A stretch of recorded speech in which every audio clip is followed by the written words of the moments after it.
Bismillahirrahmanirrahim. Assalamualaikum warahmatullahi wabarakatuh. Bismillah, walhamdulillah, wassalatu wassalamu ala rasulillah wa ala alihi wa sahbihi wa mawala. Qala rabbi shrah li sadri wa yassir li amri wahlul 'uqdatam min lisani yafqahu qawli, amma ba'du. Sahabat pemirsa YouTube yang saya hormati, jumpa lagi dengan saya Imam Ghazali di channel Imam Ghazali 99. Sahabat-sahabat pemirsa YouTube, kali ini saya akan menyampaikan fadilah, manfaat, barokah daripada Asma' Berhatiyah yang ke-28. Asma' Berhatiyah yang ke-28 ini merupakan asma yang paling akhir, asma yang terakhir, karena memang Asma' Berhatiyah ini jumlahnya ada 28. Jadi kalau sahabat-sahabat ingin mengetahui apa saja fadilahnya dari awal sampai belakang, silahkan sahabat-sahabat lihat di playlist pada channel ini, karena sudah saya runutkan mulai dari 1 sampai yang sekarang, yaitu yang terakhir 28. Apa bunyi daripada Asma' Berhatiyah yang ke-28? Asma' Berhatiyah yang ke-28 al-ismus samin wal isrun, yaitu adalah samkhobaruhin. Jadi Asma' Berhatiyah yang ke-28 bunyinya adalah samkhobaruhin biwazni fa'la fa'ulin. Jadi ini adalah Asma' Berhatiyah yang ke-28. Wa maknahu bil arabiyati, arti daripada samkhobaruhin ini adalah al-qadiru, yaitu kalau diterjemahkan ke dalam Asmaul Husna atau ke dalam bahasa Arab, maka mempunyai arti adalah al-qadiru.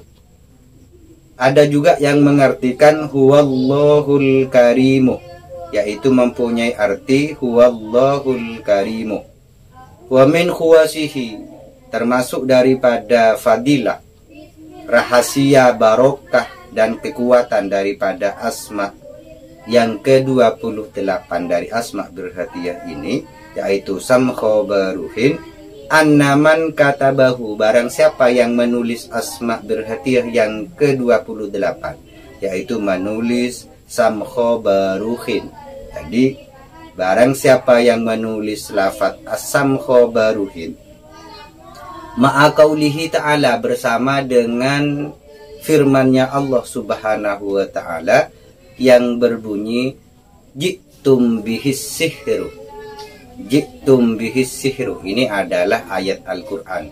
Jadi barang siapa yang menulis asma samkhobaruhin kemudian diikuti dengan ji'tum bihis sihru, al-ayah fi ina'in, jadi dalam sebuah wadah. Wadah ini bisa saja menggunakan mangkok, bisa saja menggunakan piring. Yang baik itu menggunakan mangkok yang berwarna putih polos tanpa ada gambar-gambar, atau piring yang polos tanpa ada gambar-gambar yang lain. Contohnya gambar bunga, gambar ayam, atau gambar apapun. Tapi yang pasti gunakanlah mangkok atau piring yang berwarna putih, yang terbebas atau yang tidak ada gambarnya, karena itu lebih baik. Wasaqahu lil masyhuri, kemudian apa yang telah ditulis tadi itu dilebur dengan air, kemudian diminumkan kepada orang yang terkena sihir. Jadi ketika diminumkan ke orang yang kena sihir, maka akan batallah orang yang kena sihir tadi. Jadi sahabat-sahabat sekalian, jikalau mempunyai keluarga yang diidentifikasi terkena sihir atau terkena ilmu-ilmu guna-guna, maka tulislah samkhobaruhin, kemudian diikuti dengan ayat Al-Quran ji'tum bihis sihru al-ayah, kemudian setelah itu dilebur dengan air. Setelah dilebur dengan air, maka minumkan kepada orang yang terkena guna-guna atau terkena sihir tersebut. Caranya seperti yang saya sampaikan, dan dibaca Samkhobaruhin ini sebanyak 100 kali sebagai bentuk zikir kita kepada Allah dan minta pertolongan kepada Allah Subhanahu wa taala. Ini adalah fadilah yang pertama. Kemudian wa man katabal asma ats-tsamaniyah wal isrin, barang siapa yang menulis asma yang ke-28 yaitu Samkhobaruhin ala saifin, ditulis pada pedang. Jadi ditulis pada pedang, ditulis pada kapak, ditulis kepada celurit, atau ditulis kepada alat-alat senjata yang biasa digunakan untuk berperang. Maka apa yang akan terjadi ketika asma yang ke-28 ini ditulis kepada senjata-senjata yang biasa digunakan oleh seseorang untuk berperang? Wa qabala bihi ahadan, kemudian orang yang memegang senjata yang sudah ditulis dengan Samkhobaruhin ini menghadap seseorang atau menghadapi musuhnya, intasara alaihi, maka Allah akan menolong orang tersebut, sehingga wa farrah aduhu, maka musuh-musuhnya itu akan pergi.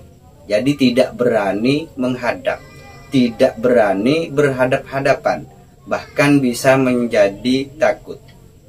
Walam yakdir ala muwajihatihi, maka musuhnya itu tidak akan mempunyai kekuatan, tidak akan mempunyai keberanian untuk menghadapi orang-orang yang membawa senjata yang sudah ditulis asma yang ke-28 ini.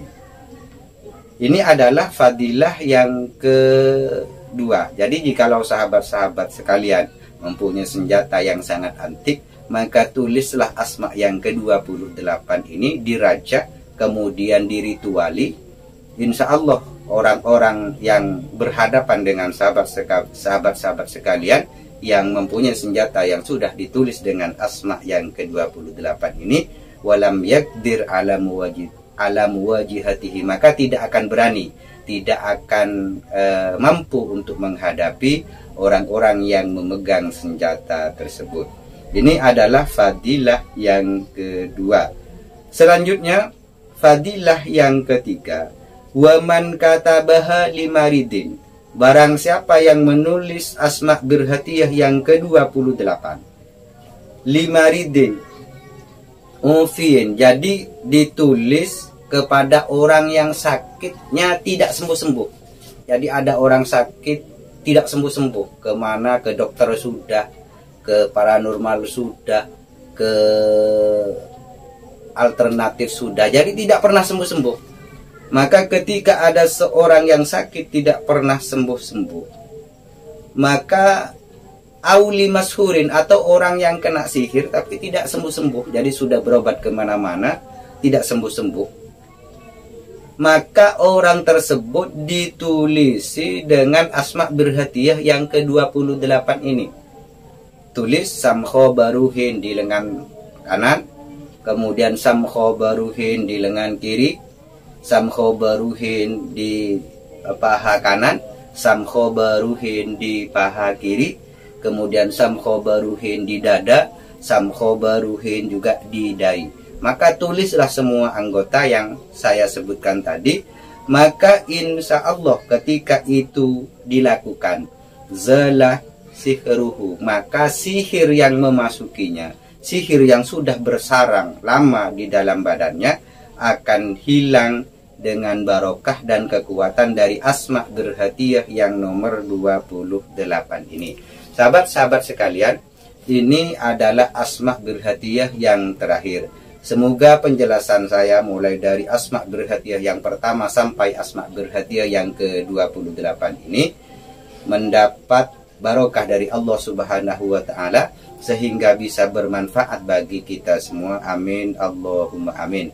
Selanjutnya mungkin nanti saya akan membahas asma-asma yang lain. Demikian dari saya. Jikalau sahabat masih belum subscribe channel saya, jangan lupa untuk subscribe dan bunyikan lonceng. Wan afu minkum. Mohon maaf apabila ada silap kata. Wallahu muwaffiq ila aqwamit thoriq. Wassalamualaikum warahmatullahi wabarakatuh.